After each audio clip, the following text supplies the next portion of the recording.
Morning. We want to get back out to that breaking news in Arvada.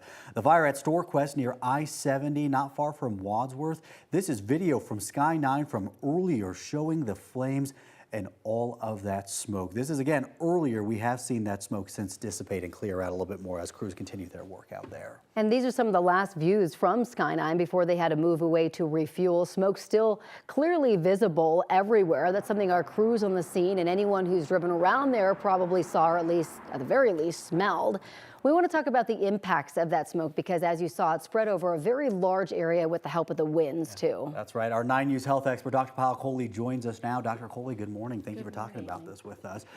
What can smoke like that and what we're seeing do to a person's health? Yeah, you know, smoke, particularly city building smoke, is really, really toxic. It has pollutants in it.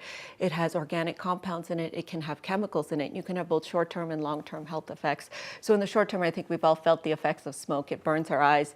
It burns the insides of our airways. So we get respiratory irritation. We can have asthma. It can even cause heart attacks and strokes, in fact, because it triggers inflammation inside our body. In the long term, you can actually have chronic effects on your longevity, on your risk for dementia, even on cancer and cardiovascular disease. So we have to think about what might be in that storage unit, what might be burning, because there could be lead, there could be asbestos, there could be toxic compounds, there could be plastics. Carbon monoxide obviously gets liberalized into the air and we breathe it. And as we heard from Chris, there's strong winds today. So we're talking about distances that can travel not just a few miles, but hundreds or thousands of miles if the winds can carry those particular pollutants. Our crews that were out there this morning, they did have masks with them. Would that have helped them? Should they be wearing it? So simple surgical masks don't work. They don't filter out the particles. They're too small, but N95 certainly do help. And I would say not just masks, but you cover the other portal as well, which is your eyes. So keeping some sort of barrier protection on your eyes is really important as well. And what about the firefighters? Of course, they're fully protected with their gear, but they're in the thick of this for hours on end. It's been going on for more than 2 hours at this point. Yes, and you know, the risk is dependent on the degree of exposure. And if you're talking about the dose that they're getting, they're closest to it and they're inhaling that air and they're doing it day after day after day. So what we know about firefighters, in fact, is very tragic. They have a higher risk of cancer, higher risk of cardiovascular disease, and their life expectancy can be shortened by up to 10 years. So certainly that protective gear helps, but I really do think about our firefighters being a vulnerable population. We also think about our kids who are under 16 because their lungs are still developing. So exposure to this type of smoke can actually trigger risk for asthma, even after many years after the exposure. We think about our elderly patients, right? The ones that have low lung reserve, and I especially think about our pregnant women as well.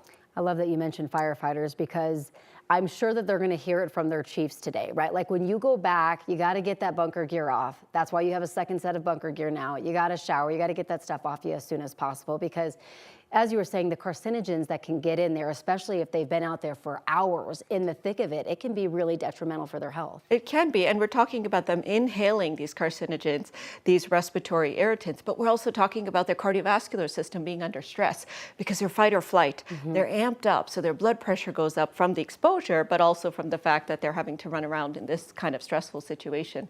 So we really do worry about their long-term health risks. Now, as you and Chris both mentioned, with those stronger winds that we're seeing today and what we could see from overhead from our CDOT cameras, that smoke is spreading pretty far this morning. For anybody that may not be necessarily in a 2-block radius of this fire, but they're still worried about any impacts, how far out do you need to be worried? I mean, you could be worried for tens or even hundreds or thousands of miles, depending on how strong those winds are. Now, some of that depends on what particles get aerosolized. Some of that depends on how strong those winds are. Some of that depends on which way they're going, if there's any mountains or anything else blocking it. But what I would say is for everyone in Denver metro area, today is a high-risk period to be outside, especially for somebody who has chronic health conditions, you're older, you're younger. Stay inside. If you go outside, think about that N95.